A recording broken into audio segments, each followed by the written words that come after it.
Suscríbete a Venganza Perfecta. Nos encantaría saber desde qué parte del mundo nos acompañas. Cuéntanos en los comentarios. Ahora, sumerjámonos en la historia de hoy. Las luces fluorescentes zumbaban su eterna canción en la sala de urgencias del Hospital General de la ciudad, una banda sonora a la que Javier Ramírez se había acostumbrado durante sus 12 años como médico de urgencias. A sus 41 años, había visto suficientes traumas, suficientes familias desesperadas, suficientes situaciones límite como para haber desarrollado lo que sus colegas llamaban desapego controlado, la habilidad de preocuparse profundamente mientras mantenía sus manos firmes y su mente clara. La noche comenzó como cualquier otro turno de jueves. Un trabajador de la construcción con una fractura expuesta. Un adolescente que había sufrido una sobredosis en una fiesta. Una anciana con un dolor en el pecho que resultó ser ansiedad. Javier se movía a través del caos con una eficiencia practicada. Su alta figura y su comportamiento tranquilo eran una presencia estabilizadora tanto para los pacientes como para el personal. Doctor Ramírez, paciente en camino. Anunció la enfermera. Mujer inconsciente, 18 años. Javier miró la pizarra, repasando ya mentalmente los diagnósticos diferenciales. Pérdida de conocimiento en una adulta joven, convulsión, sobredosis de drogas, arritmia cardíaca, accidente cerebrovascular, aunque este último era raro a esa edad. Se dirigió hacia la entrada de ambulancias, poniéndose unos guantes nuevos. Las puertas automáticas se abrieron y el mundo se inclinó sobre su eje. Los paramédicos entraron con una camilla, pero los ojos de Javier se clavaron en el rostro de la paciente. Pálido, inerte. Su cabello oscuro se esparcía sobre la sábana blanca. «Es Ana. Es Ana. Dios santo», susurró, su compostura profesional haciéndose añicos como el cristal. Se abalanzó hacia adelante, sus manos buscando ya la muñeca de ella para tomarle el pulso. 70 latidos por minuto. Lento, pero presente. «Ana, ¿puedes oírme?» Su voz se quebró. Todos esos años de entrenamiento se evaporaron en un instante. Doctor Ramírez. Los paramédicos comenzaron a informarle, pero Javier no estaba escuchando. Detrás de la camilla, retorciéndose las manos con un nerviosismo teatral, estaba Saúl Mendoza, el suegro de Javier. El rostro del hombre estaba sonrojado, con gotas de sudor en la frente a pesar del aire fresco de noviembre que había afuera. «Javier, gracias a Dios que estás aquí», dijo Saúl, con la voz temblorosa. Ella solo se desmayó en la cena. Un minuto estaba bien y al siguiente se desplomó. No supe qué más hacer. La traje directamente para acá. La mente de Javier daba vueltas. Ana era estudiante de primer año en la Universidad Nacional Autónoma de México, viviendo en las residencias estudiantiles. ¿Por qué había estado en casa de Saúl? Usualmente venía a casa los fines de semana, no los jueves por la noche. Pero esas preguntas podían esperar. «Llévenla a la sala de trauma 2», ordenó Javier. Su instinto de médico tomó el control. Se aferró a la barandilla de la camilla mientras corrían por el pasillo. «Necesito un hemograma completo, un panel químico, un examen de toxicología, un electrocardiograma y vamos a ponerle una vía intravenosa con solución salina normal a chorro».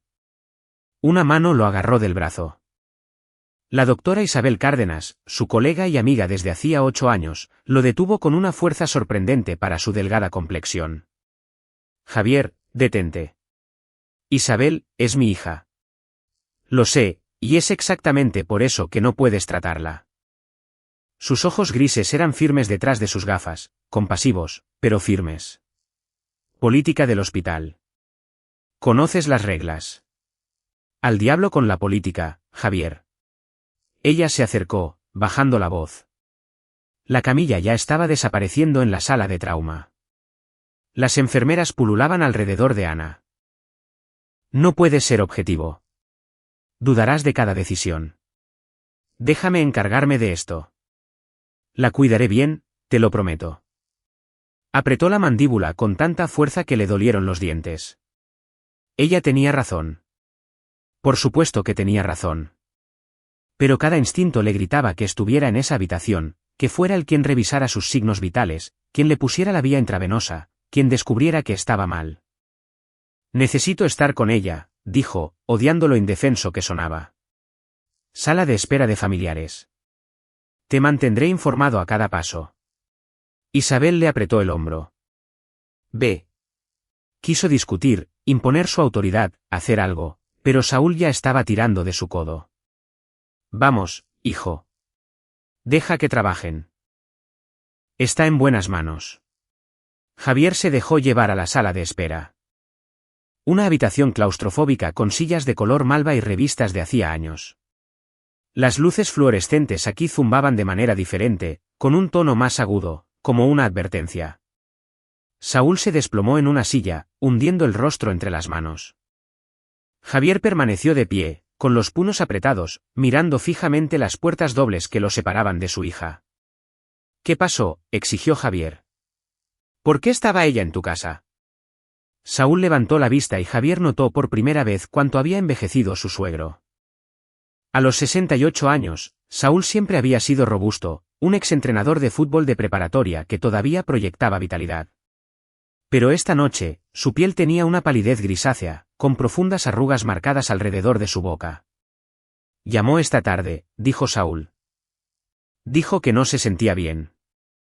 Que ha estado cansada últimamente.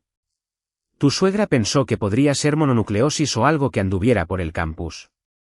Luisa le hizo su mole de olla favorito. Queríamos engordarla un poco. Intentó una sonrisa débil. Ya sabes cómo se preocupa Luisa. Javier lo sabía. Luisa Mendoza siempre había sido del tipo protector, constantemente ofreciendo comida a todos, preocupándose por cualquier pérdida de peso o palidez que percibiera. Cuando Javier se había casado con Sara 10 años atrás, Luisa lo había acogido en la familia con los brazos abiertos y aproximadamente 10.000 guisados. Estaba cansada. La mente de Javier repasó las posibilidades. La mononucleosis era común en la universidad, pero una pérdida repentina del conocimiento no encajaba. Las últimas semanas, dijo. Pensó que solo era estrés por los exámenes parciales. Las manos de Saúl temblaban. Dios, Javier, debería haberla traído antes. Si algo le pasa, nada va a pasarle, dijo Javier, tratando de convencerse a sí mismo tanto como a Saúl. Isabel es excelente. Lo resolverán. Pero la incertidumbre lo carcomía. Había parecido estar bien cuando la vio el fin de semana pasado. Habían ido a almorzar a su taquería favorita, y ella había hablado con entusiasmo sobre su clase de biología, su nueva compañera de cuarto, el chico de su seminario de literatura que la había invitado a salir. Había estado vibrante, saludable, riéndose de sus terribles chistes. ¿Se le había pasado algo por alto? Repasó el almuerzo en su mente, buscando pistas. Apenas había probado sus tacos al pastor, recordó. Dijo que no tenía mucha hambre. Lo atribuyó a que comía constantemente en el comedor de la residencia y tal vez parecía pálida, pero el restaurante tenía una iluminación tenue. Dios, ¿había pasado por alto las señales de que su propia hija estaba enferma? 20 minutos se arrastraron como horas. Javier caminaba de un lado a otro. Saúl hizo llamadas telefónicas. Primero a Luisa, su esposa, que aparentemente estaba en alguna kermés de la iglesia, luego a Sara. El teléfono de Javier vibró. El nombre de Sara iluminó la pantalla. ¿Qué demonios está pasando?, dijo sin preámbulos. Papá acaba de llamar. Dijo que Ana se desmayó.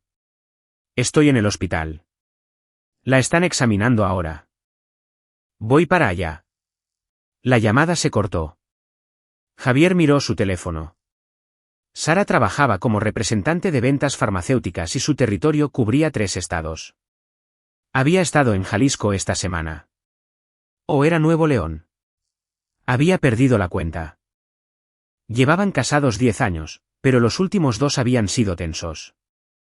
No peleas exactamente, solo distantes. Barcos que se cruzan. Habían dejado de acostarse a la misma hora. Dejaron de terminar las frases del otro. Dejaron de hacer muchas cosas. Quizás era inevitable. Sus turnos en urgencias, los constantes viajes de ella, Ana creciendo y alejándose como hacen los adolescentes. O quizás había algo más. Las puertas dobles se abrieron e Isabel salió, quitándose los guantes. Su expresión era cuidadosamente neutral, su cara profesional. El corazón de Javier se detuvo. ¿Cómo está? Estable, consciente ahora. Los signos vitales se están normalizando. Isabel le hizo un gesto para que la siguiera, alejándose unos pasos de Saúl. Javier, tenemos que hablar. ¿Qué es? ¿Qué le pasa? Isabel miró de reojo a Saúl y luego bajó aún más la voz. Los análisis de sangre preliminares muestran signos de anemia. Su recuento de glóbulos blancos está ligeramente elevado, pero eso no es lo que me preocupa. ¿Entonces, qué? Cuando la estaba examinando, noté algo. Sus uñas. Isabel hizo una pausa, pareciendo elegir sus palabras con cuidado. Javier, necesito que las mires. Pero necesito que las mires como un médico, no como su padre. ¿Puedes hacer eso? El terror se apoderó de su estómago. Muéstramelas. Entraron juntos a la sala de trauma. Ana estaba recostada en la cama, luciendo pequeña y vulnerable con la bata del hospital. Tenía los ojos abiertos pero desenfocados, probablemente por algún medicamento que le habían dado. Una vía intravenosa corría en su brazo izquierdo. Hola, papá, murmuró, intentando sonreír. Hola, cariño, mantuvo la voz firme, casual, mientras se acercaba a la cama. Nos diste un buen susto. Lo siento, me siento muy tonta. No lo hagas. Estas cosas pasan. Acercó un taburete y se sentó a su lado. La doctora Cárdenas dice que estás mejor. Sí, de repente me mareé mucho. Todo se puso negro. Javier tomó su mano derecha, aparentemente para darle una palmadita tranquilizadora, pero sus ojos se dirigieron a sus uñas. Al principio, no vio nada inusual. Luego Isabel encendió la luz superior y las vio. Líneas horizontales blancas a través de cada lecho ungueal. Líneas de mes. Su sangre se heló. Había visto esto antes. Una vez durante su residencia en un paciente que había intentado suicidarse con veneno para ratas y una vez en una revista médica en un artículo sobre la exposición crónica al arsénico. Dejó la mano de Ana suavemente, luchando por mantener su expresión neutral. Isabel, ¿puedo verte afuera un momento? En el pasillo, la agarró del brazo. Arsénico. Su rostro confirmó lo que él ya sabía. Podría ser talio, algún otro metal pesado. Ya envié muestras de sangre y orina al laboratorio para su análisis, pero esas pruebas llevan tiempo. De 24 a 48 horas para un panel toxicológico completo. Dios. La mente de Javier daba vueltas. Envenenamiento por arsénico. La exposición crónica explicaría la fatiga, la anemia, el desmayo. ¿Cuánto tiempo? ¿Cuánto tiempo ha estado expuesta? Basado en donde están las líneas en el lecho ungueal y asumiendo una tasa de crecimiento normal de las uñas, varias semanas, quizás más. Semanas. La palabra se sintió como ceniza en su boca. Alguien ha estado envenenando a mi hija durante semanas. No sabemos eso, dijo Isabel rápidamente. Podría haber una exposición ambiental, tuberías viejas, agua contaminada, un riesgo laboral. Vive en una residencia estudiantil. Tiene 18 años. ¿Dónde estaría expuesta al arsénico? Pero mientras lo decía, un recuerdo surgió. Ana en el almuerzo del fin de semana pasado mencionando que había estado cenando mucho en casa del abuelo Saúl últimamente. Que la abuela Luisa le había estado enseñando a hacer las recetas familiares. Su mirada se desvió hacia la sala de espera donde Saúl estaba sentado con la cabeza inclinada, pareciendo en todo momento el abuelo preocupado. Saúl, ¿quién la había traído esta noche? Saúl, en cuya casa había estado comiendo. No. No. Eso era una locura. Saúl amaba a Ana. Había estado allí cuando nació, la había entrenado en softball, había ahorrado para su fondo universitario. Pero la evidencia estaba justo ahí, literalmente escrita en sus uñas. Necesito ingresarla. Dijo Isabel. Iniciar terapia de quelación. Bajar esos niveles. ¿Y Javier? Continuó, encontrando sus ojos. Tengo que reportar esto. Si ha habido un envenenamiento intencional, es un asunto criminal. Lo sé. Su voz sonaba distante para sus propios oídos. Haz lo que tengas que hacer. Deberías salir. Déjame encargarme del ingreso. Estás demasiado cerca de esto. Quería negarse, pero ella tenía razón de nuevo. Estaba demasiado cerca. Demasiado cerca. Y si alguien estaba envenenando a Ana, si alguien había estado matando lentamente a su hija durante semanas, no podía confiar en su propio juicio en este momento. Javier regresó a la sala de espera como un autómata. Saúl se levantó cuando se acercó, su rostro esperanzado y temeroso a la vez. Bueno, ¿qué dijeron? Javier estudió el rostro de su suegro, las arrugas de preocupación, las manos temblorosas, el sudor en su labio superior. ¿Era preocupación genuina o los nervios de un hombre culpable?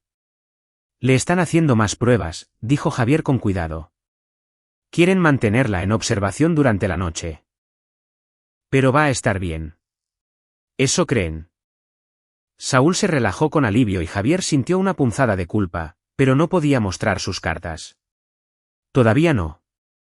No hasta que supiera con certeza lo que estaba sucediendo. Gracias a Dios. Luisa estará tan aliviada. Saúl sacó su teléfono. Debería llamarla de nuevo. Hacerle saber. Mientras Saúl salía al pasillo para hacer su llamada, el teléfono de Javier vibró de nuevo. Un mensaje de texto de Sara. Acabo de aterrizar. Llego en 30 minutos. Se quedó mirando el mensaje y un pensamiento se le ocurrió, uno que inmediatamente trató de suprimir, pero una vez que estuvo allí, no pudo deshacerlo. Sara había estado distante. Sara había estado viajando constantemente. Sara había animado a Ana a pasar tiempo con sus padres. Sara, quien había contratado un seguro de vida para Ana hacía 2 años solo para estar seguros, había dicho ella. Los universitarios hacen estupideces. En ese momento, había parecido razonable. Mórbido, tal vez, pero razonable. Ahora, se sentía como una pistola cargada sobre la mesa. Javier se sentó pesadamente en una de las sillas malva, su mente corriendo a través de posibilidades que no quería considerar. Su hija estaba siendo envenenada. La evidencia era innegable. La pregunta era por quién y por qué. Y la pregunta más oscura, la que le hacía sentir enfermo. ¿Hasta dónde llegaba esta conspiración? El hospital tenía un ritmo a las 3 de la mañana. Más tranquilo que el ajetreo de la tarde, pero nunca verdaderamente silencioso. Las máquinas pitaban, los teléfonos sonaban, los llamados de código resonaban por los pasillos vacíos. Javier no se había ido del hospital. Se reportó enfermo para su turno, la primera vez en 5 años, y se instaló en la habitación de Ana. Ella dormía ahora, los sedantes haciendo su trabajo. Su pecho subía y bajaba con una regularidad pacífica, ignorante de la tormenta que se formaba a su alrededor.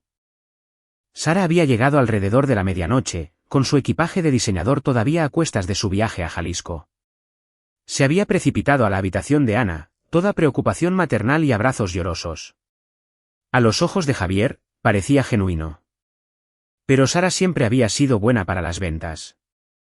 Creen que podría haber estado expuesta a algún tipo de toxina.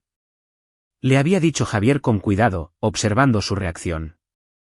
Están haciendo pruebas. El rostro de Sara se había descompuesto. Oh, Dios, como moho o productos químicos. ¿Es la residencia? Sabía que ese lugar parecía sospechoso. Todavía no lo saben. Ahora Sara dormía en un sillón reclinable junto a la cama de Ana, con la boca ligeramente abierta, roncando suavemente. Parecía agotada, mayor de sus 38 años. Javier intentó recordar la última vez que habían estado solos juntos. Realmente solos, quizás meses. Una vez la había amado con una intensidad que lo sorprendió. Sara Mendoza había sido un torbellino cuando se conocieron. Divertida, ambiciosa, hermosa. Lo persiguió tan agresivamente como perseguía las cuotas de ventas, y él se había sentido halagado y encantado en igual medida. Se habían casado rápidamente. Demasiado rápido, habían dicho sus amigos. Pero cuando es lo correcto, había insistido él. Ana había llegado 2 años después de casarse. La hija de Sara de una relación anterior, aunque Javier nunca había conocido al padre biológico. Ana tenía 8 años cuando Javier entró en su vida, cautelosa y callada.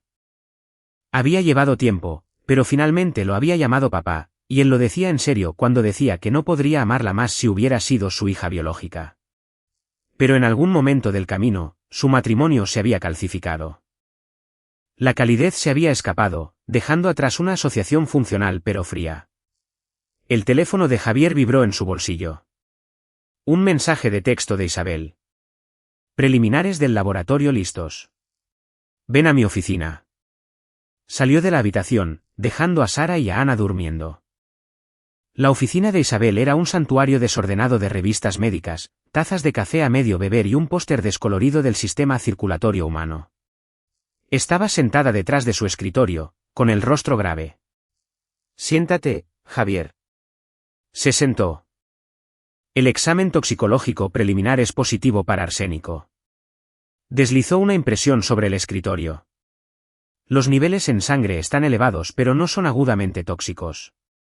Esto es consistente con una exposición crónica de bajo nivel durante un periodo prolongado. Las manos de Javier se cerraron en puños. Verlo por escrito lo hizo real de una manera que la evidencia visual no había logrado. ¿Cuánto? ¿Por cuánto tiempo? Basado en los niveles y sus síntomas, estimaría que ha estado ingiriendo pequeñas cantidades durante al menos 6 a 8 semanas, quizás más. 8 semanas. 2 meses de alguien envenenando lentamente a su hija. ¿De dónde lo sacaría? ¿Cómo? Esa es la pregunta. Isabel se recostó en su silla. El arsénico no es algo que se encuentre por ahí. Los venenos para ratas modernos ya no lo usan. Tienes que esforzarte para conseguirlo. Entonces, esto fue intencional. Casi con certeza. Ya he contactado a la policía. Querrán entrevistar a Ana cuando esté más alerta, y probablemente querrán hablar contigo también. Javier asintió, su mente ya adelantándose. ¿Y el tratamiento? Hemos comenzado la terapia de quelación. Dimercaprol. Si lo hemos detectado a tiempo, y si la exposición se detiene, debería recuperarse por completo. Pero Javier, Isabel vaciló. No puede volver a donde sea que se haya estado exponiendo. Necesitamos averiguar la fuente. Lo sé. ¿Tienes alguna idea? No, mintió. Porque sí tenía ideas. Ideas terribles e impensables. La casa de Saúl. Ana había estado comiendo allí regularmente. El estímulo de Sara para que Ana pasara tiempo con sus abuelos. La póliza de seguro de vida. La distancia de Sara. Sus frecuentes viajes. Su preocupación por el dinero últimamente. Su hipoteca era considerable. Sus préstamos estudiantiles de su maestría todavía eran sustanciales. Y sus comisiones de ventas habían bajado este trimestre. No podía sacar conclusiones precipitadas. Necesitaba pruebas. Pruebas reales. Necesito revisar sus cosas. Dijo Javier. Su cuarto en la residencia, su coche. Ver si hay algo que pueda darnos una pista. La policía querrá hacer eso. Entonces iré antes de que puedan detenerme. Isabel lo estudió por un largo momento. Javier, lo sé. Mira, sea lo que sea que estés pensando. No estoy pensando en nada. Solo quiero proteger a mi hija. Solo ten cuidado. Si alguien la está envenenando deliberadamente. Son peligrosos. ¿Se levantó? Soy consciente. El amanecer rompía cuando Javier entró en el estacionamiento de la residencia de Ana, un monstruo de ladrillo de los años 70 llamado Residencia Estudiantil Flores Magón. Le envió un mensaje de texto a la compañera de cuarto de Ana, una chica llamada Gabriela Gómez, explicando la situación. Ella respondió de inmediato, ofreciéndose a dejarlo entrar. Gabriela lo recibió en la puerta. Su rostro estaba arrugado por la preocupación. Era pequeña y enérgica, con mechas moradas en su cabello oscuro y una sudadera de la Universidad de Nueva York a pesar de estar en una universidad estatal. ¿Ana está bien? Saúl dijo que solo se desmayó, pero eso parece raro. Los oídos de Javier se aguzaron. «Saúl, ¿hablaste con Saúl?» «Sí, me llamó anoche después de llevarla al hospital. Preguntó si había notado algo extraño con Ana últimamente». Gabriela se retorció las manos. Le dije que había estado muy cansada, durmiendo mucho, faltando a clases a veces. ¿Saúl te llamaba a menudo? ¿Cada pocas semanas, tal vez? Es como súper involucrado. Siempre pendiente de ella, asegurándose de que coma bien y esas cosas. Lo llevó por 3 tramos de escaleras hasta su habitación. Es tierno, en realidad. Mis abuelos nunca me llaman tierno. O controlando a su víctima. La habitación de la residencia era estándar. 2 camas, 2 escritorios, pósters en las paredes, ropa en el suelo. El lado de Ana era más ordenado, organizado con carpetas codificadas por colores y un tablero de corcho cubierto de fotos. Javier se dirigió a su escritorio, abriendo cajones. Plumas, marcadores, tarjetas, un frasco de ibuprofeno, vitaminas. Cogió este último, examinando la etiqueta. Multivitamínico genérico comprado en la farmacia del campus. El sello estaba roto, las píldoras sonaban dentro. Se las toma todos los días, ofreció Gabriela. O se las tomaba, como que dejó de hacerlo en las últimas semanas. Dijo que le daban náuseas. Javier se guardó el frasco de vitaminas en el bolsillo. Podría no ser nada. Podría ser todo. Buscó en el armario de Ana, en su mochila, debajo de su cama. Nada obvio. Ningún paquete extraño. Ninguna píldora misteriosa. ¿Y la comida?, preguntó Javier. ¿Guardaba bocadillos aquí? Sí, en esa caja. Gabriela señaló un contenedor de plástico debajo de la cama. Javier lo sacó. Barras de granola, papas fritas, paquetes de avena instantánea, batidos de proteínas. Cogió uno de los envases de batido de proteínas. El sello estaba intacto.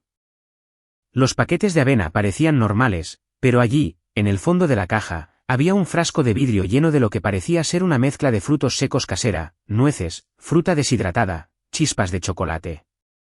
Una etiqueta escrita a mano decía mezcla especial de la abuela Luisa, con un pequeño corazón. El pulso de Javier se aceleró. Desenroscó la tapa, oliendo el contenido. Nada inusual, pero el arsénico era inodoro, insípido. ¿Come de esto?, le preguntó a Gabriela. Claro, todo el tiempo. Luisa se lo prepara. Le deja un frasco nuevo cada par de semanas cuando la visita. Cada par de semanas. ¿Desde hace cuánto tiempo? ¿Cuándo empezó Luisa a traer esto? Gabriela pensó por un momento. En septiembre, creo, justo cuando empezaron las clases. Septiembre. Ahora era mediados de noviembre. Esa línea de tiempo coincidía con la estimación de exposición de Isabel. Javier volvió a poner la tapa en el frasco y se levantó. Me llevo algunas de las cosas de Ana. La policía podría querer analizarlas. Claro, lo que necesites. Solo dile a Ana que espero que se mejore pronto, ¿de acuerdo? Es la mejor compañera de cuarto que he tenido. Mientras Javier llevaba la evidencia a su coche, su teléfono sonó. ¿Sí? ¿Dónde estás?, exigió ella. Simplemente desapareciste. Fui a buscar algunas cosas de Ana a su residencia. ¿Sin decirme? Su voz era aguda, acusadora. Javier, es nuestra hija la que está en una cama de hospital. No te vas así como así. Estabas dormida. No quise despertarte. Una pausa. Cuando Sara habló de nuevo, su tono había cambiado, suavizándose. Lo siento. Es que, estoy asustada, Javier. El médico dijo algo sobre envenenamiento. ¿Cómo puede pasar algo así? Todavía lo están investigando. ¿Crees que es algo de la escuela? ¿Algún tipo de contaminación? Tal vez. Abrió su coche, colocando el frasco de vidrio y el bote de vitaminas con cuidado en el asiento del pasajero. Sara, necesito preguntarte algo. ¿Qué? Esa póliza de seguro de vida que contrataste para Ana. ¿De cuánto es? Silencio. Sara, ¿por qué preguntas eso ahora? Solo responde la pregunta. Por Dios, Javier, es de 4,5 millones de pesos. Igual que la tuya, igual que la mía.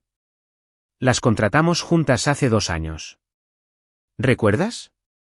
Planificación familiar. Él lo recordaba, más o menos. Había sido idea de Sara, impulsada por algún vendedor de seguros de su empresa. Ella llenó todo el papeleo, le hizo firmar donde le indicó. Apenas había prestado atención. ¿Quién es el beneficiario? ¿Qué? Nosotros. Tú y yo, conjuntamente. ¿De qué demonios va todo esto? De nada. Solo estoy tratando de entender. Bueno, me estás asustando. Nuestra hija está en el hospital y tú preguntas por pólizas de seguro. Volveré pronto. Terminó la llamada antes de que ella pudiera responder más. 4,5 millones de pesos divididos entre él y Sara si Ana moría. Eso era un motivo, especialmente con sus presiones financieras. Pero no era suficiente por sí solo. La gente ya no asesinaba por el pago de un seguro, ¿o sí? El riesgo era demasiado alto. El escrutinio demasiado intenso. A menos que pensaran que podían salirse con la suya. A menos que fueran listos o desesperados. Javier condujo hasta la comisaría. La evidencia asegurada en bolsas de evidencia que había tomado del almacén del hospital. Necesitaba entregar esto a personas que pudieran analizarlo correctamente. Pero más que eso, necesitaba tiempo para pensar. Su suegro Saúl, su esposa Sara, su suegra Luisa. Uno de ellos, o todos, estaba tratando de matar a Ana. La pregunta era, ¿cómo lo demostraría? Y más importante, ¿cómo los detendría antes de que lo intentaran de nuevo? El detective Carlos Herrera estaba construido como un jugador de fútbol americano y tenía los ojos cansados del mundo de alguien que había visto lo peor de la humanidad. Se sentó frente a Javier en una estrecha sala de interrogatorios. El frasco de vidrio y el bote de vitaminas sellados en bolsas de evidencia sobre la mesa entre ellos. Repítemelo otra vez, dijo Herrera, con la pluma en ristre sobre un bloc de notas. Tu hija fue llevada a urgencias por tu suegro, mostrando signos de envenenamiento por arsénico. Envenenamiento crónico por arsénico, corrigió Javier. ¿Alguien le ha estado dando pequeñas dosis durante semanas, quizás meses? ¿Y crees que está en esta mezcla de frutos secos o en las vitaminas? No lo sé. Pero la mezcla de frutos secos fue hecha por mi suegra, Luisa Mendoza. Le ha estado llevando a Ana un frasco nuevo cada pocas semanas desde septiembre. Herrera tomó nota. ¿Y las vitaminas? Ana las compró ella misma en la farmacia del campus, pero dejó de tomarlas recientemente porque le daban náuseas, lo que podría ser un síntoma del envenenamiento, no de las vitaminas en sí. Entonces, ¿crees que la mezcla de frutos secos es el método de entrega? Tiene sentido. Ana confiaba en su abuela. La comía regularmente. Luisa tenía acceso y oportunidad. ¿Motivo? Javier vaciló. Hay una póliza de seguro de vida, 4,5 millones de pesos. Las cejas de Herrera se arquearon. Eso es sustancial. Se divide entre mi esposa y yo. Pero, Javier luchó con las palabras, mi esposa es la hija de Luisa. Si algo le pasara a Ana, Sara recibiría la mitad. Y Sara podría compartirlo con sus padres. Son muchas suposiciones. Lo sé. Herrera se reclinó, estudiando a Javier. Esto es lo que veo, doctor Ramírez. Tienes una hija enferma, algunas pruebas circunstanciales y una teoría. Lo que no tengo es una prueba. Estas pruebas llevarán tiempo. Unos días al menos para obtener la toxicología completa de los alimentos. Mientras tanto, ¿qué quieres que haga? ¿Arrestar a tus suegros por sospecha? Quiero que los investigues. Planeo hacerlo, pero en silencio. Si son responsables y se asustan, podrían destruir pruebas. O huir.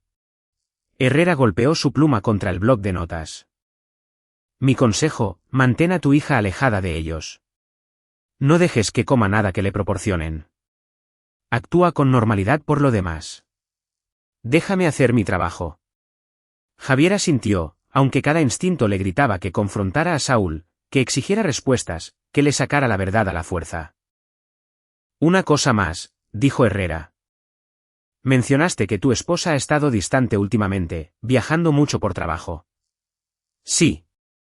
¿Dónde estaba ella cuando tu hija se desmayó anoche? La boca de Javier se secó. ¿Jalisco o Nuevo León? No estoy seguro. ¿No estás seguro de dónde estaba tu esposa? Viaja por trabajo. Ventas farmacéuticas. Ajá. Herrera hizo otra nota. Y a Javier no le gustó la expresión de su rostro.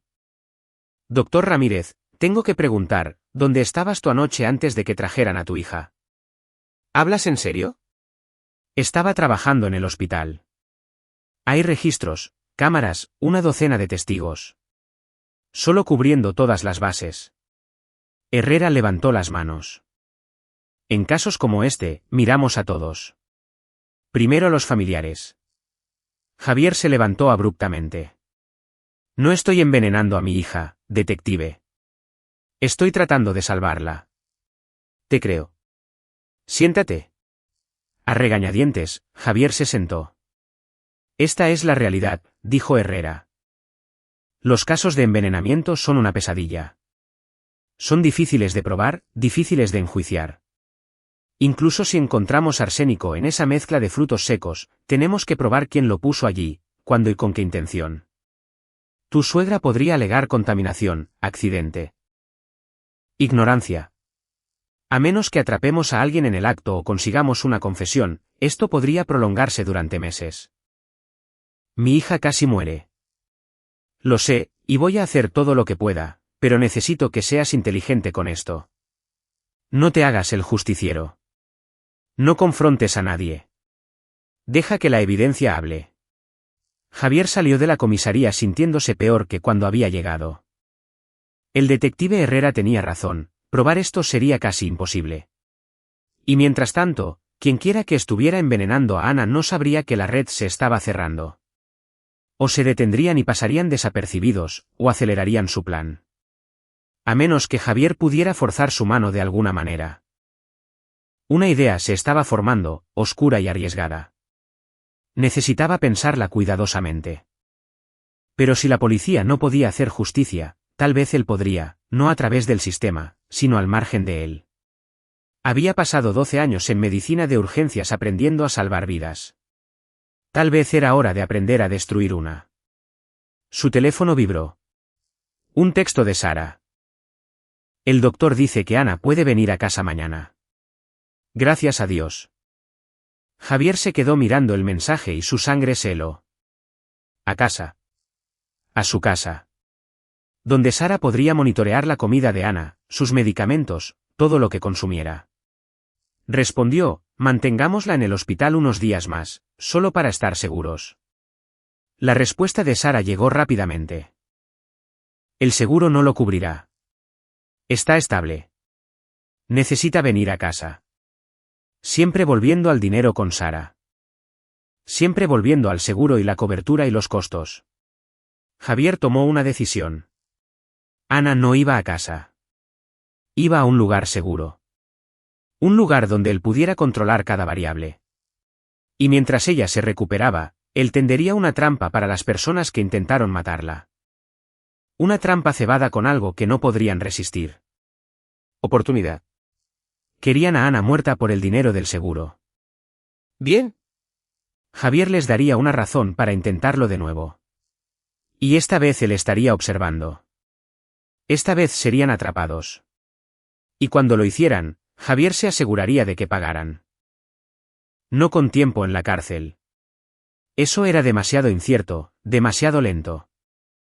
No, les haría pagar de una manera que fuera poética, apropiada, permanente. Después de todo, él era un doctor. Sabía exactamente cómo podía fallar el cuerpo humano y exactamente cómo hacer que pareciera por causas naturales. Ana fue dada de alta el sábado por la mañana en contra del consejo médico.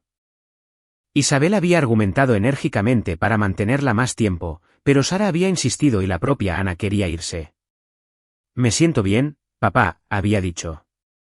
Los hospitales son deprimentes. Javier había accedido a regañadientes, pero con condiciones. Ana no volvería a su residencia. Se quedaría en la casa donde él pudiera vigilarla. Se había tomado una semana libre del trabajo, licencia familiar de emergencia. Sara había protestado diciendo que ella podía cuidar de Ana, pero Javier había sido firme. Tú necesitas trabajar, le había dicho. Tienes esa conferencia farmacéutica en Texas la próxima semana. Tienes el tiempo acumulado. Déjame encargarme de esto. Sara había cedido, aunque su expresión sugería que no estaba contenta con ello. Ahora, domingo por la tarde, Javier estaba sentado en su despacho en casa con la puerta cerrada, su computadora portátil abierta en una ventana de navegación privada. Había estado investigando durante horas. Arsénico, sus fuentes, sus síntomas, su detección. Pero más importante, había estado investigando a Luisa y Saúl Mendoza. Lo que había encontrado era revelador. Saúl había sido entrenador de fútbol de preparatoria durante 30 años antes de retirarse hacía 5 años, pero el retiro no había sido voluntario. Hubo un incidente, acusaciones de irregularidades financieras relacionadas con los fondos del club de apoyo. Nunca se probó nada, pero Saúl había sido discretamente apartado con una modesta pensión. Desde entonces, las finanzas habían sido difíciles para los Mendoza. Luisa trabajaba a tiempo parcial en una tienda de segunda mano de la iglesia, apenas con el salario mínimo. Su casa, un modesto rancho en una subdivisión envejecida, había sido refinanciada 2 veces. Conducían un sedán de 15 años de antigüedad.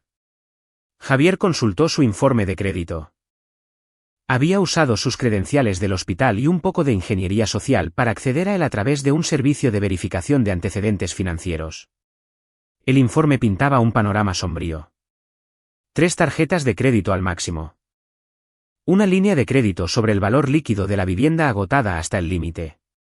Facturas médicas en cobranza, probablemente de la cirugía de reemplazo de cadera de Luisa hacía 2 años. Estaban ahogados en deudas. Desesperados. Y la desesperación hace que la gente haga cosas terribles. Pero Sara, ella tenía su propio dinero, sus propios ingresos. ¿Por qué estaría involucrada? Javier hizo clic en los estados de cuenta de Sara. Había configurado sus cuentas años atrás con acceso conjunto, aunque con el tiempo habían derivado en mantener finanzas mayormente separadas. La cuenta de cheques de Sara mostraba depósitos regulares de su empleador. Buen dinero, 1.200.000 pesos al año de base más comisiones, pero los depósitos de comisiones habían sido esporádicos últimamente, más pequeños de lo que solían ser. El estado de cuenta de su tarjeta de crédito mostraba compras que Javier no reconocía. Adelantos de efectivo, grandes transferencias a... Sus ojos se entrecerraron. Transferencias a una cuenta a la que no tenía acceso. Una cuenta separada. ¿Por qué necesitaba Sara una cuenta separada? Indagó más a fondo usando una base de datos de investigadores privados a la que se había suscrito para un caso de negligencia médica años atrás. La cuenta estaba en un banco diferente, abierta hacía 6 meses. Sara había estado depositando dinero allí regularmente. Pequeñas cantidades. 1.000 pesos aquí, 2.000 allá. Construyendo algo, escondiendo algo. El teléfono de Javier sonó, sobresaltándolo. Miró la pantalla. Luisa Mendoza. Dejó que sonara 2 veces más antes de responder. Hola, Javier. Querido, ¿cómo se siente Ana? La voz de Luisa era cálida, maternal. La misma voz que lo había acogido en la familia, que había arrullado a Ana de bebé, que le había enseñado a hacer su famoso mole de olla. Está descansando. Todavía débil, pero mejorando. Oh, gracias a Dios. Saúl y yo hemos estado tan preocupados. Queríamos ir a visitarla, llevarle un poco de sopa, pero Sara dijo que querías mantener las cosas tranquilas por unos días, solo hasta que esté más fuerte. No queremos abrumarla. Por supuesto, por supuesto. ¿Sabes? He estado pensando. ¿Podría esto estar relacionado con algo que comió? ¿Intoxicación alimentaria? Tal vez. El agarre de Javier se tensó en el teléfono. Los médicos piensan que podría ser algún tipo de contaminación. Están haciendo pruebas. Bueno, si hay algo que podamos hacer, solo avísanos. La familia cuida de la familia, ¿verdad? ¿Cierto? Después de que Luisa colgó, Javier se quedó inmóvil, su mente trabajando a toda máquina.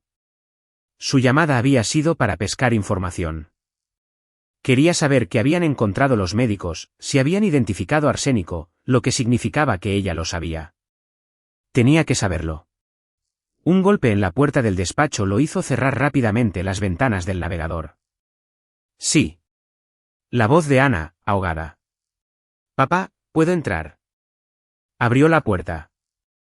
Ana estaba en el pasillo, vistiendo pantalones deportivos y una de sus viejas camisetas de la Facultad de Medicina. Su rostro todavía pálido, pero sus ojos más claros de lo que habían estado en días. ¿Qué pasa, campeona? Estoy aburrida. ¿Podemos ver una película o algo? Claro. La siguió escaleras abajo hasta la sala de estar, donde se acurrucó en el sofá bajo una manta. Parecía tan joven, tan vulnerable. Le dolió el pecho. Se decidieron por una película de Marvel, algo sin complicaciones y lleno de acción. A mitad de camino, Ana habló sin apartar la vista de la pantalla. Papá, ¿puedo preguntarte algo? ¿Siempre? ¿Por qué todos actúan tan raro? Mamá no deja de rondarme. La abuela sigue llamando.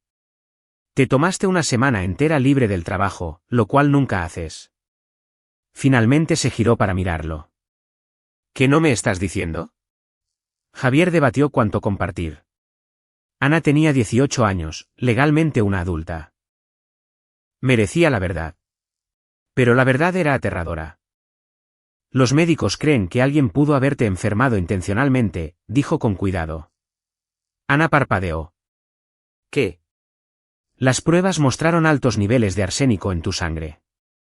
Eso no sucede por accidente. Arsénico. ¿Como veneno? Su rostro se había vuelto aún más pálido. ¿Quién lo haría? ¿Por qué? No lo sabemos todavía. La policía está investigando. Oh, Dios mío. Se apretó más la manta alrededor. Alguien intentó envenenarme. No voy a dejar que te pase nada. ¿Te lo prometo? ¿Pero quién? ¿Quién haría eso? Javier vaciló. No estamos seguros todavía, pero necesito que recuerdes los últimos meses. ¿Alguien te dio comida o bebida? ¿Alguien tuvo acceso a las cosas que comías regularmente? La mente de Ana estaba claramente corriendo, sus ojos desenfocados. Quiero decir, mucha gente. Gabriela y yo compartimos bocadillos. Como en el comedor. La abuela me trae mezcla de frutos secos. Se detuvo. Espera, la mezcla de frutos secos. ¿Es eso? Tal vez. La estamos analizando. La abuela. La voz de Ana se quebró. ¿La abuela Luisa intentó envenenarme? No lo sabemos con certeza, pero crees que sí. Oh, Dios. Oh, Dios. Comenzó a hiperventilar. Javier se sentó a su lado, atrayéndola a sus brazos. Respira. Respira hondo, inhala y exhala. Tardó varios minutos en que su pánico disminuyera.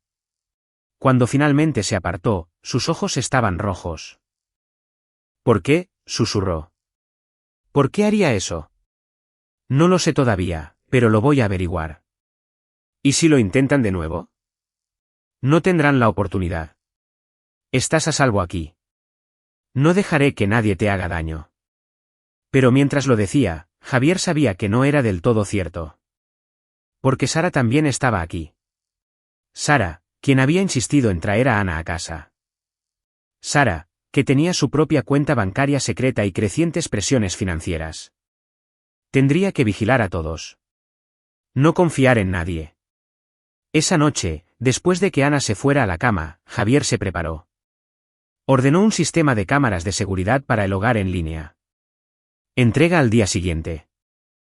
Compró una pequeña caja de seguridad y guardó todos los medicamentos, vitaminas e incluso los artículos de tocador de Ana dentro de ella.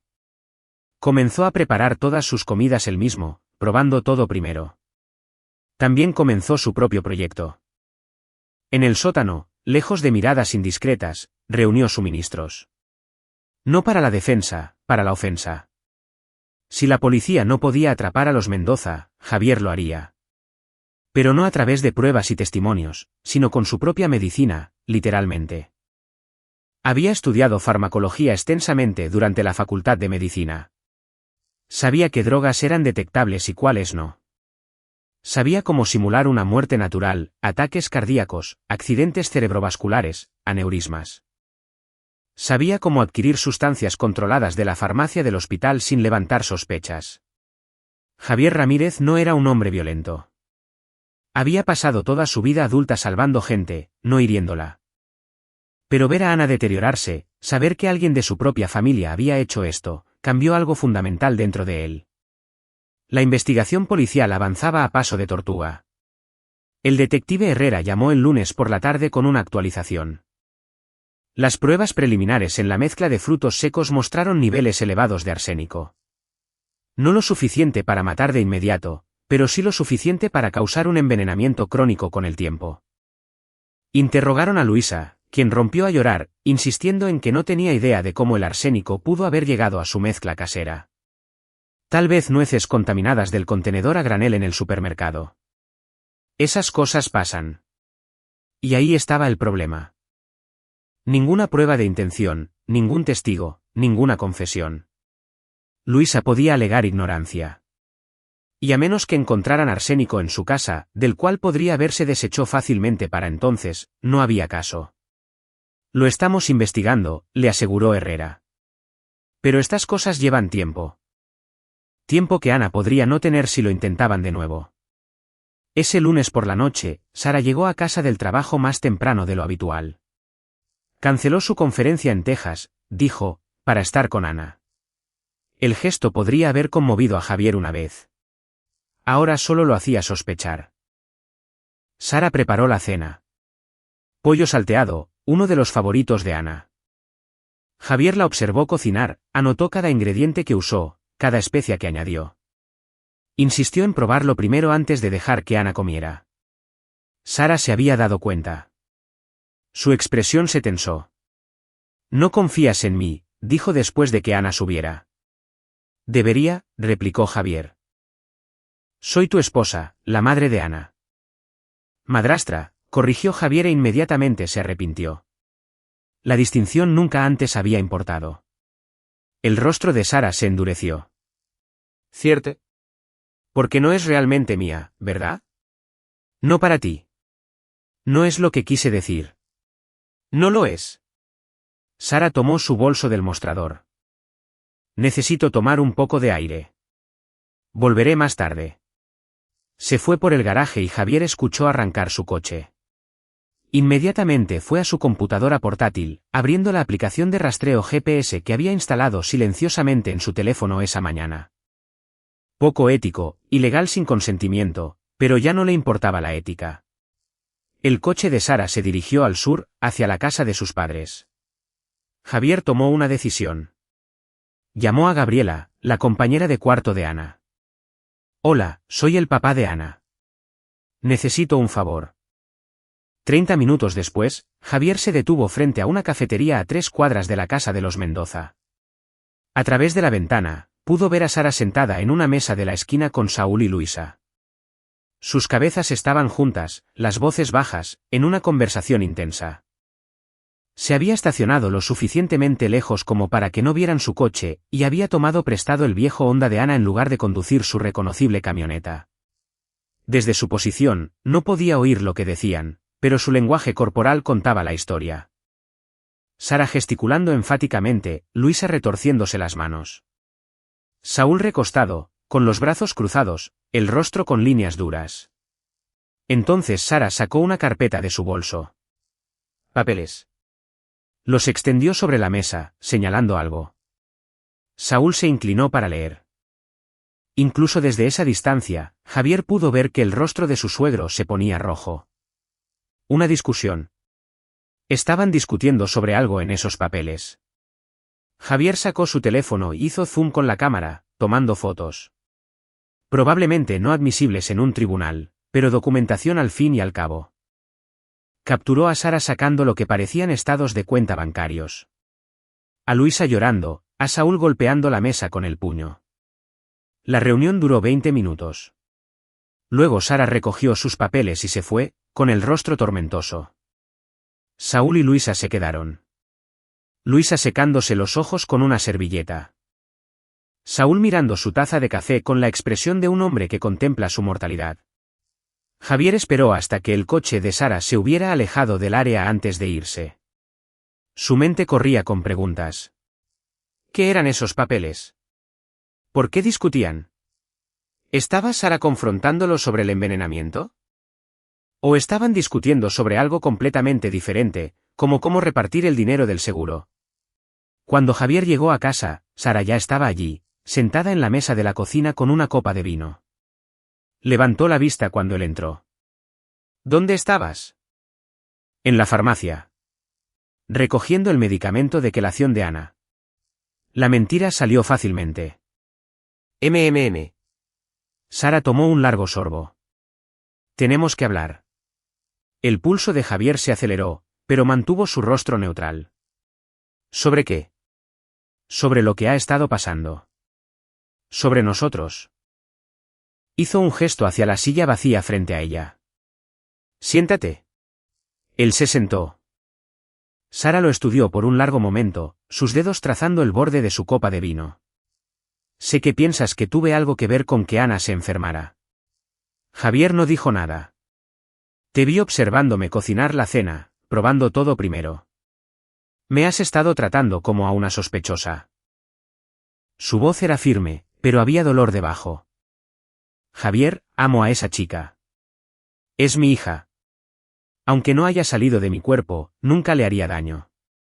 Entonces, ¿por qué te reuniste con tus padres esta noche? Los ojos de Sara se abrieron de par en par. ¿Me seguiste? Rastreé tu teléfono. Responde la pregunta. Por el amor de Dios. Vació su copa de vino. ¿Quieres saber de qué estábamos discutiendo? Bien. Dinero. Estábamos hablando de dinero. Mis padres están en la ruina, Javier. Completamente hundidos financieramente. Sacaron una segunda hipoteca para ayudar a pagar la universidad de Ana. Y ahora no pueden hacer los pagos. ¿Por qué no me lo dijiste? Porque sabía que reaccionarías exactamente así. Con sospecha, con juicio. Nunca has entendido lo que es tener problemas financieros. Tu familia tenía dinero. La mía no. Sirvió más vino. Los he estado ayudando. Enviándoles dinero desde esa cuenta separada que probablemente ya encontraste. Pequeñas cantidades aquí y allá para que no te dieras cuenta. La mente de Javier daba vueltas. Esta explicación tenía sentido, pero también podría ser una tapadera. Si necesitaban dinero tan desesperadamente, dijo lentamente, eso les da un motivo para envenenar a Ana. El pago del seguro. Sara se rió, pero fue una risa amarga. ¿Weg? ¿De verdad crees que mis padres son asesinos? Luisa, que todavía le hace a Ana pasteles de cumpleaños desde cero. Saúl, que entrenó su equipo de softball durante 5 años. La gente hace cosas terribles cuando está desesperada. ¿Quieres saber sobre qué discutíamos esta noche? Los estaba confrontando sobre el arsénico. Les pregunté directamente si le habían hecho algo a la comida de Ana. Estaban horrorizados, insultados. Mi madre lloró durante 20 minutos.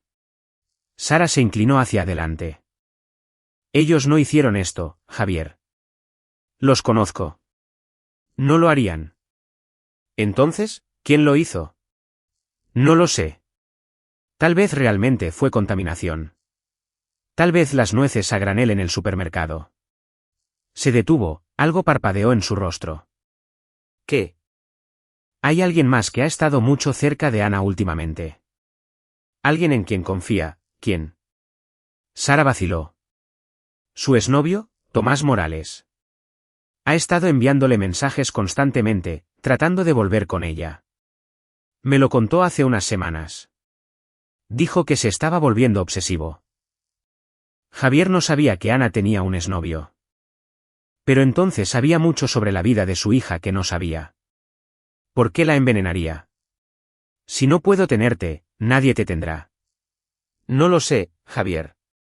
Solo digo que hay otras posibilidades además de mis padres.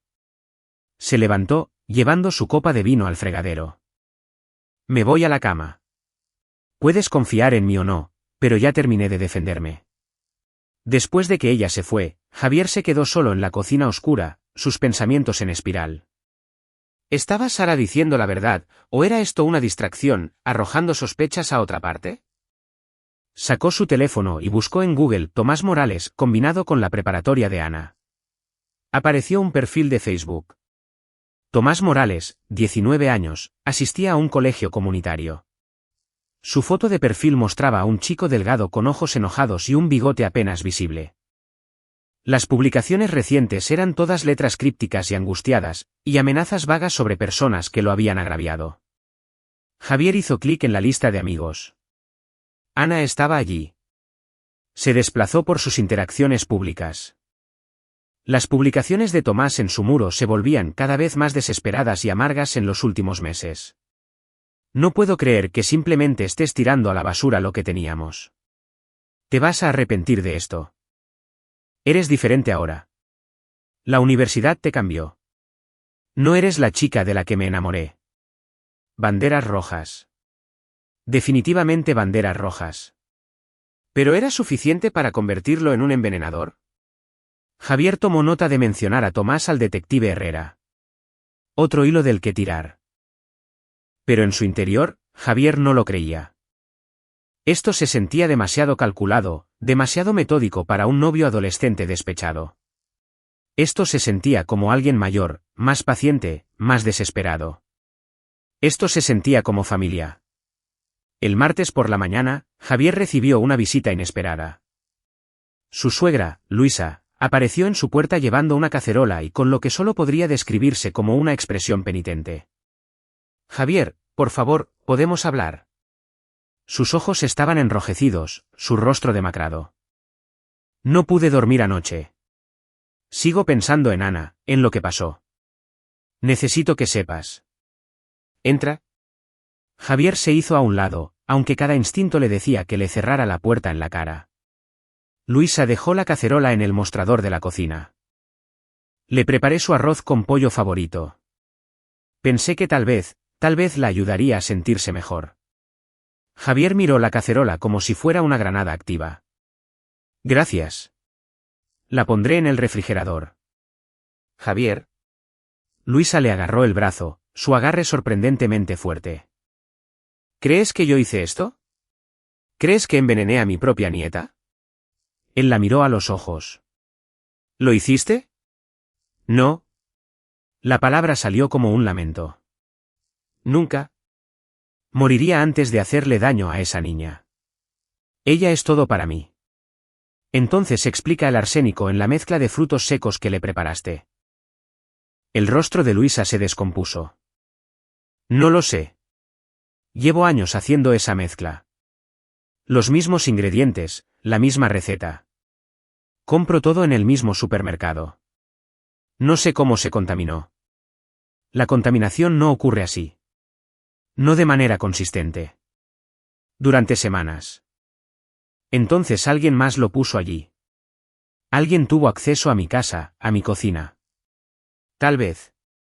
Se detuvo, sus ojos se abrieron de par en par. ¡Oh, Dios! ¿Qué? Saúl, ha estado tan extraño últimamente. Estresado por el dinero. Haciendo llamadas telefónicas tarde en la noche, escondiendo su teléfono cuando entro en la habitación. Pensé que tal vez una aventura. Pero, ¿y si es peor? ¿Y si ha estado? No pudo terminar la frase.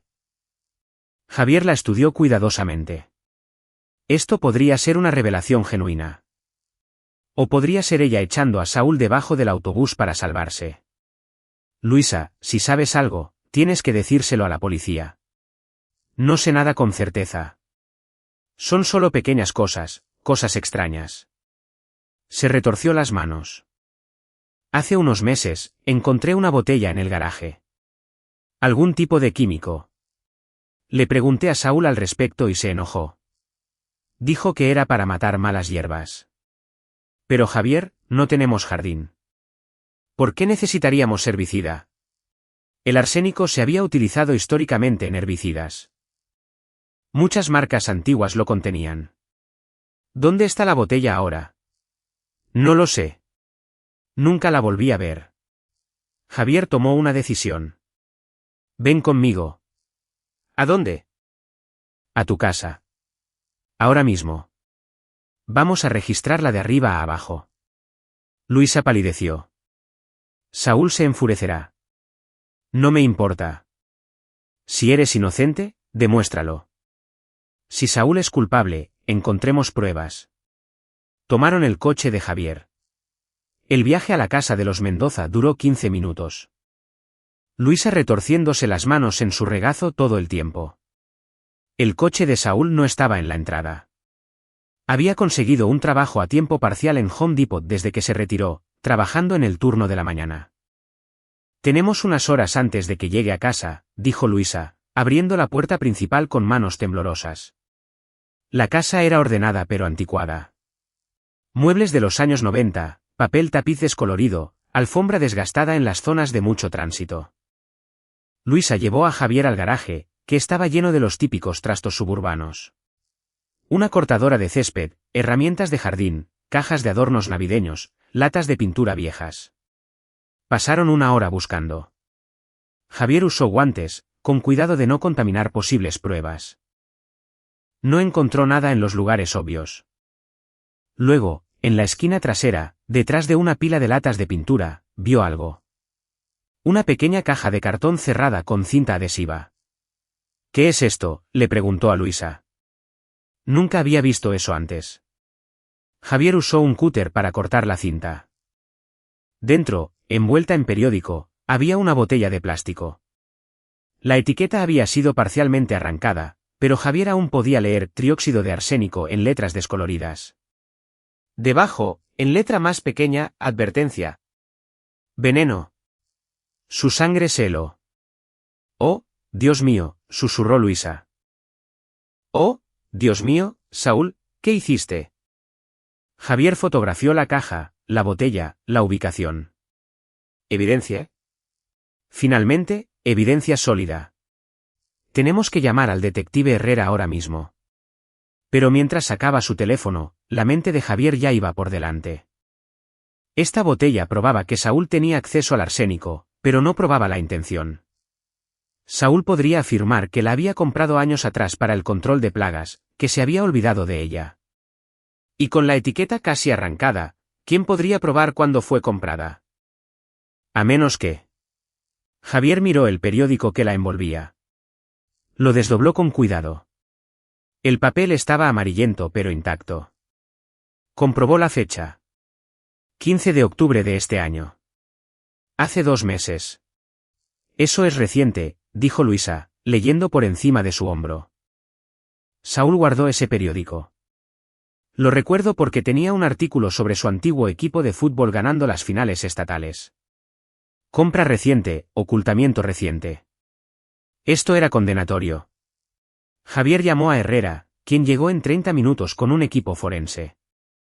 Fotografiaron todo, embolsaron la evidencia, tomaron declaraciones tanto de Javier como de Luisa. Esto es bueno, le dijo Herrera a Javier afuera, lejos de Luisa. Esto nos da causa probable. Podríamos obtener una orden judicial para registros financieros, registros telefónicos, todo. Si tu suegro hizo esto, lo atraparemos. ¿Cuánto tiempo? Unos días para la orden. Luego comenzamos a construir el caso. Podrían pasar semanas antes de que estemos listos para hacer un arresto.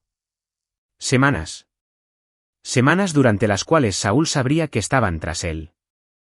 Semanas durante las cuales podría huir, destruir pruebas o, Dios no lo quiera, intentar algo desesperado. Javier no podía esperar semanas. Tenía que actuar ahora. Esa noche, después de asegurarse de que Ana estaba encerrada a salvo en una habitación con instrucciones estrictas de no comer ni beber nada que él no hubiera preparado personalmente, Javier bajó al sótano. Había investigado más en los últimos días. Había aprendido que el arsénico no era el único veneno que podía imitar causas naturales. Había otros, más sofisticados, más difíciles de detectar. Fármacos que causaban ataques cardíacos, aneurismas, accidentes cerebrovasculares. Todos disponibles en una farmacia de hospital. Si sabías cómo acceder a ellos sin activar las alarmas. Javier había trabajado en el Hospital General durante 12 años. Conocía los sistemas, los protocolos, las brechas. Sacó un cuaderno y comenzó a trazar un plan. No solo la caída de Saúl, su muerte.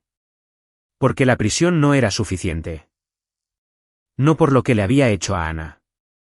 No por las semanas de miedo y dolor que le había infligido a una chica inocente. No. Saúl Mendoza necesitaba morir.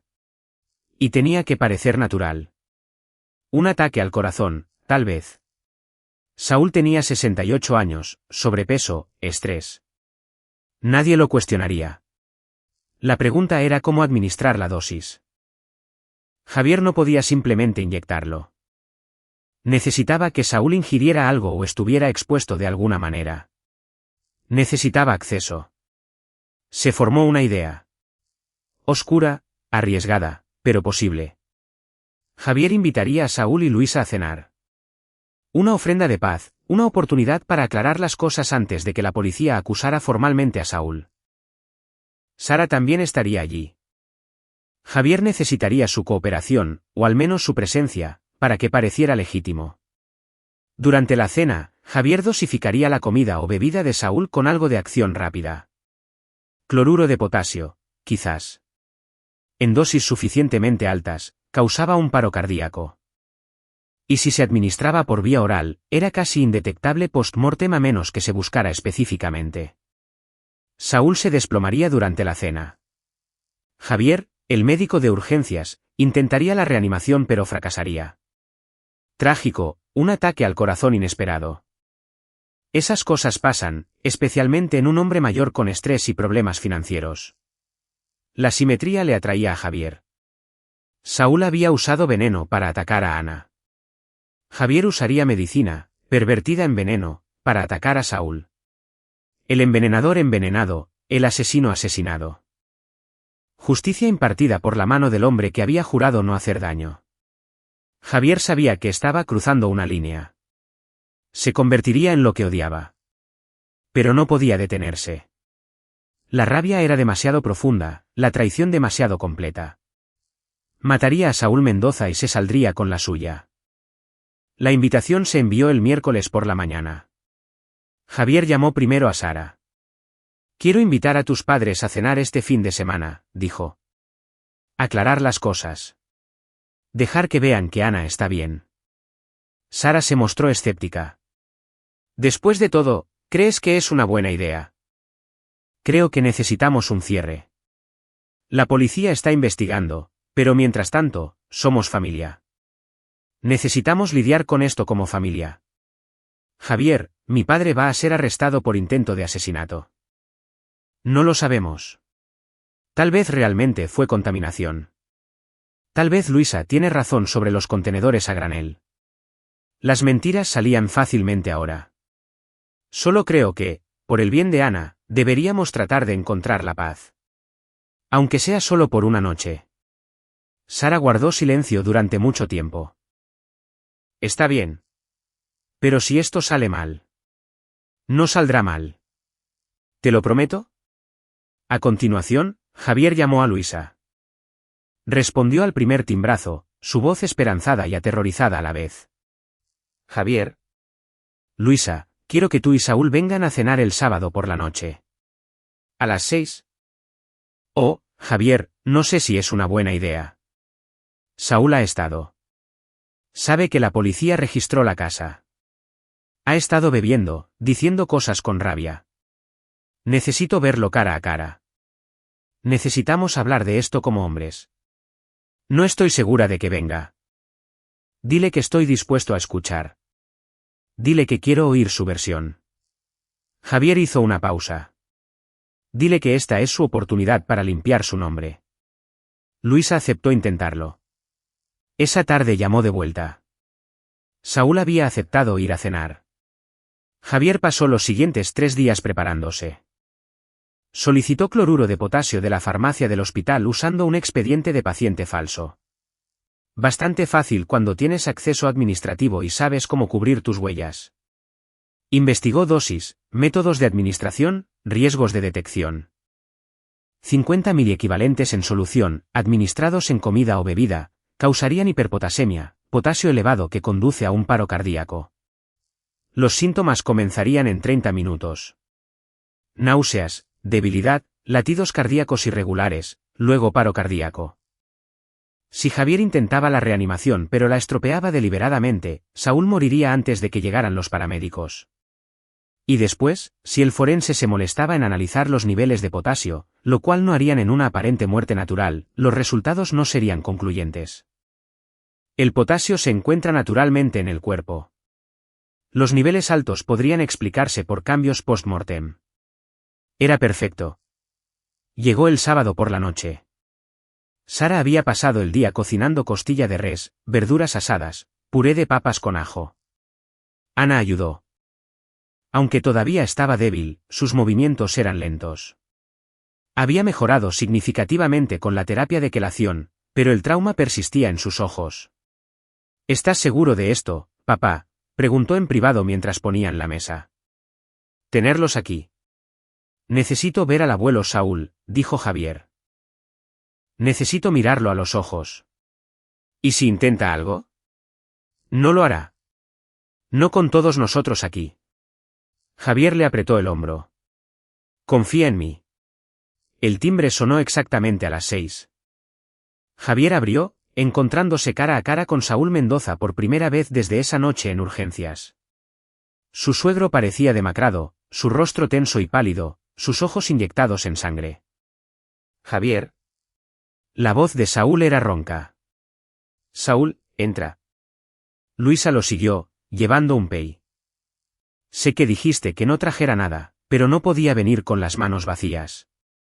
Javier tomó el pey, de manzana por el olor, y lo dejó a un lado de inmediato, sin tocar. Sin riesgos. La cena fue incómoda. La conversación forzada. Ana apenas miraba a sus abuelos. Sara intentaba mantener las cosas ligeras, hablando del trabajo, del clima, de cualquier cosa menos del elefante en la habitación. Javier observó a Saúl todo el tiempo. Lo vio cortar su costilla de res. Lo vio beber su vino. Lo vio revisar su teléfono 2 veces. Sus dedos temblaban. El cloruro de potasio estaba en el bolsillo de Javier, disuelto en un pequeño vial. Solo necesitaba el momento adecuado. Solo necesitaba que Saúl se diera la vuelta, que usara el baño, algo. Pero el momento no llegó. Saúl nunca dejó su asiento, nunca le dio a Javier una oportunidad. Y luego, a mitad de la cena, Saúl habló. Sé lo que están pensando, dijo, su voz fuerte en la habitación silenciosa. Todos ustedes, piensan que envenené a Ana. La mesa se quedó en silencio. Saúl, susurró Luisa. No lo hagas. No, tenemos que hablar de esto.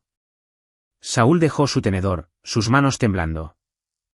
Javier, te lo juro, por mi vida, por todo lo que considero sagrado, no envenené a tu hija. Amo a esa chica. Nunca le haría daño. Entonces explica el arsénico en la mezcla de frutos secos, dijo Javier con frialdad. No puedo. No sé cómo llegó allí, pero yo no lo puse. ¿Y la botella en tu garaje? El rostro de Saúl se sonrojó. Eso era para matar hormigas. Tuvimos una plaga el verano pasado. Compré esa cosa en línea. Sé que debería haberla desechado correctamente, pero lo olvidé. Conveniente. ¿Es la verdad? La voz de Saúl se elevó. ¿Por qué le haría daño a Ana? ¿Qué razón posible? Dinero, dijo Javier. La póliza de seguro. Estás en la ruina, Saúl. Hundido. Necesitabas el dinero. El rostro de Saúl pasó de rojo a blanco. ¿Crees que asesinaría a mi nieta por dinero? ¿Qué clase de monstruo? Del tipo desesperado. Saúl se levantó abruptamente, su silla raspando hacia atrás. No voy a escuchar esto. Luisa, nos vamos. No. Javier también se levantó. No vas a ninguna parte. No hasta que me digas la verdad. Javier. Sara intentó intervenir, pero Javier la ignoró. ¿La envenenaste?, exigió Javier. ¿Pusiste arsénico en esa mezcla de frutos secos? ¿Sí o no? No. Entonces, ¿quién lo hizo? Javier se acercó. Porque alguien lo hizo. Alguien envenenó sistemáticamente a mi hija durante semanas. Si no fuiste tú, ¿entonces quién? La habitación contuvo el aliento y entonces Luis habló, su voz pequeña. Fui yo. Todos se giraron para mirarla. Luisa se puso de pie, con lágrimas corriendo por su rostro, su cuerpo temblando. Fui yo, dijo. Yo envenené a Ana. Luisa, ¿no? Saúl la alcanzó, pero ella retrocedió. ¿Lo hice? Puse el arsénico en la mezcla de frutos secos. Su voz era hueca. Derrotada. Lo he estado haciendo desde septiembre. La mente de Javier se quedó en blanco. No Saúl. Luisa. La dulce y protectora Luisa que lo había acogido en la familia. Que le había enseñado a Ana a hacer galletas. Que nunca había dicho una palabra desagradable a nadie. ¿Por qué? La voz de Ana se quebró. Abuela, ¿por qué? Luisa miró a su nieta y algo en su rostro estaba roto, torcido. Porque Saúl iba a dejarme. Silencio. Había conocido a alguien, continuó Luisa, sus palabras saliendo a borbotones ahora. Una mujer en Home Depot. Más joven, más bonita. Iba a divorciarse de mí, a llevarse la mitad de todo. Yo me quedaría sin nada después de 40 años de matrimonio. ¿Sin nada? Mamá. El rostro de Sara estaba afectado. Eso no es. Papá no lo haría. Lo haría. Me lo dijo hace 3 meses, se sentó y me dijo que ya no me amaba. Que quería un nuevo comienzo. La risa de Luisa fue amarga. Un nuevo comienzo a los 68 años. ¿Te imaginas? El rostro de Saúl se había vuelto ceniciento. Luisa, nunca quise. Estaba confundido, estresado por el dinero. No. Luisa levantó una mano. No te atrevas a poner excusas ahora. La mente de Javier daba vueltas. Tratando de procesar esto. Pero, ¿por qué Ana? ¿Por qué hacerle daño a Ana? Porque si ella moría, habría dinero del seguro. 4,5 millones de pesos. Sara, y tú lo recibirían. Y Sara me ayudaría. Ayudaría a su madre a sobrevivir al divorcio. Luisa miró a su hija. Lo harías, ¿verdad? Cuidarías de mí. Sara se levantó, su silla se estrelló hacia atrás. ¿Crees que aceptaría dinero manchado de sangre? ¿Crees que te ayudaría después de que intentaras asesinar a mi hija? Ella no es tu hija, gritó Luisa. Es la hija de otra mujer que heredaste. Ni siquiera querías hijos. Me lo dijiste. Dijiste que tener a Ana era una carga, que te ataba. Mamá, para. Pero Luisa no podía parar. Las palabras brotaban como veneno de una herida abierta.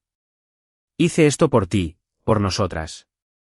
Para que tuviéramos algo después de que Saúl me abandonara, para que no estuviéramos en la indigencia. Hice esto porque soy tu madre y estaba tratando de proteger nuestro futuro. Javier se movió más rápido de lo que creía posible. Cruzó la habitación, agarrando a Luisa por los hombros.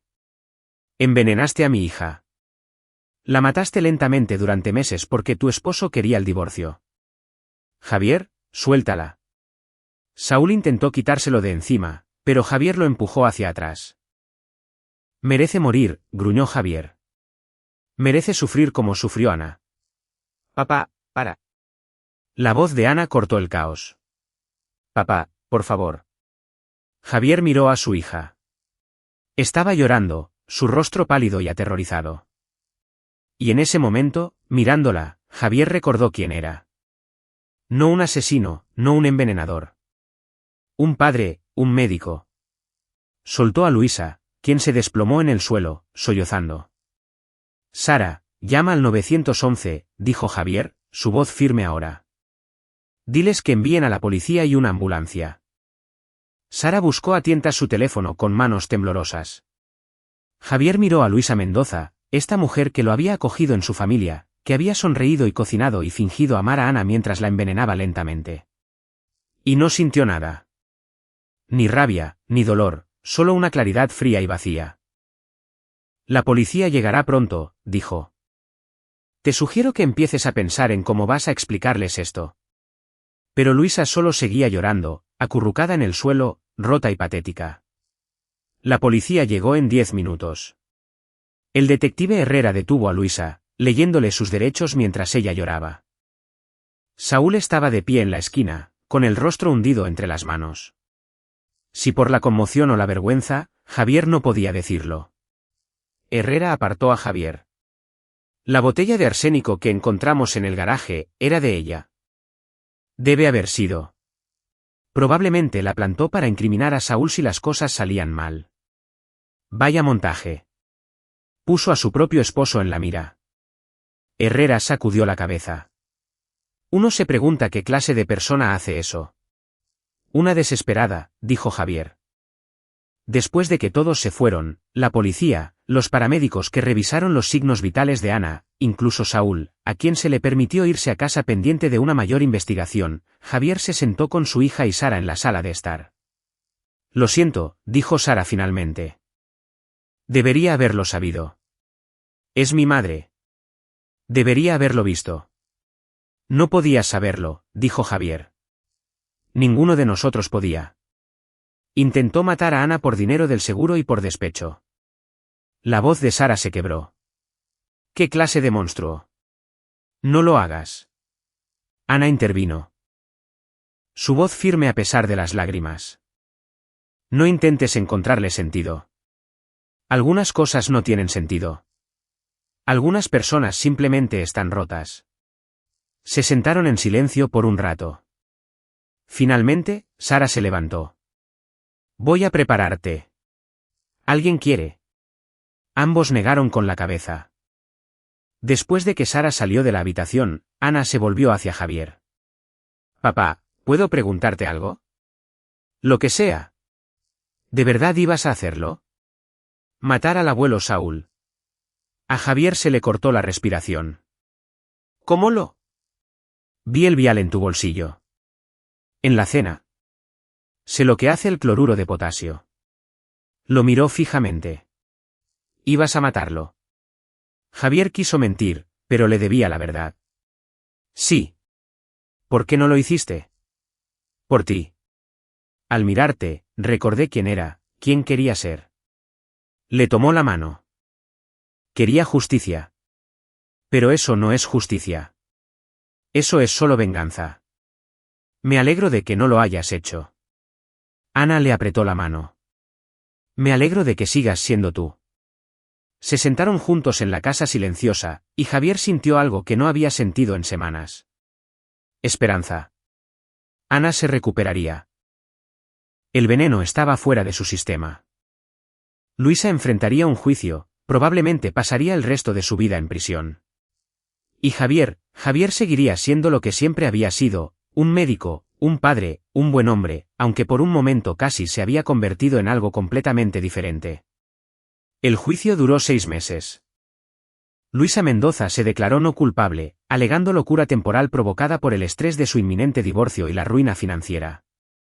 Su abogado la pintó como una mujer desesperada llevada a los extremos por el abandono y el miedo. El jurado no lo creyó. La condenaron por intento de asesinato, conspiración y agresión con un arma mortal. El juez la sentenció a 25 años en una prisión estatal. Saúl Mendoza solicitó el divorcio mientras Luisa esperaba la sentencia. Se mudó a Arizona, cortó todo contacto con la familia. Javier se enteró a través de Sara de que se había vuelto a casar, con una mujer que había conocido en línea, alguien que no sabía nada de la oscura historia de la familia Mendoza. Sara se quedó. Ella y Javier fueron a terapia de pareja, trabajaron en sus problemas. Resultó que había estado distante, no porque estuviera tramando algo, sino porque había estado deprimida, luchando con su trabajo, sintiéndose un fracaso como esposa y como madre. La terapia ayudó. Estaban reconstruyendo, lentamente. Ana se recuperó por completo. La terapia de quelación funcionó, eliminando el arsénico de su sistema. Regresó a la universidad en el semestre de primavera, aunque cambió de residencia y consiguió una nueva compañera de cuarto. También comenzó a ver a un terapeuta, trabajando en el trauma de haber sido envenenada por su propia abuela. Tengo problemas de confianza ahora, le bromeó a Javier una vez, problemas de confianza serios. Es comprensible, había dicho Javier. Pero confío en ti, y papá. Siempre confío en ti. Eso significaba más de lo que ella podía imaginar. Un sábado de abril, Javier estaba sentado en su patio trasero viendo a Ana ayudar a Sara a plantar tomates en el jardín. El sol de primavera era cálido, el aire lleno del canto de los pájaros. Ana se rió de algo que dijo Sara, y el sonido fue como música. El teléfono de Javier vibró. Un mensaje de texto del detective Herrera. Pensé que querría saber. Luisa Mendoza intentó envenenar a otra reclusa la semana pasada. La han trasladado a aislamiento. Supongo que algunas personas nunca aprenden. Javier borró el mensaje sin responder. No quería pensar más en Luisa Mendoza. No quería darle espacio en su mente. Casi se convierte en un asesino por su culpa. Casi envenena a Saúl de la misma manera que ella había envenenado a Ana.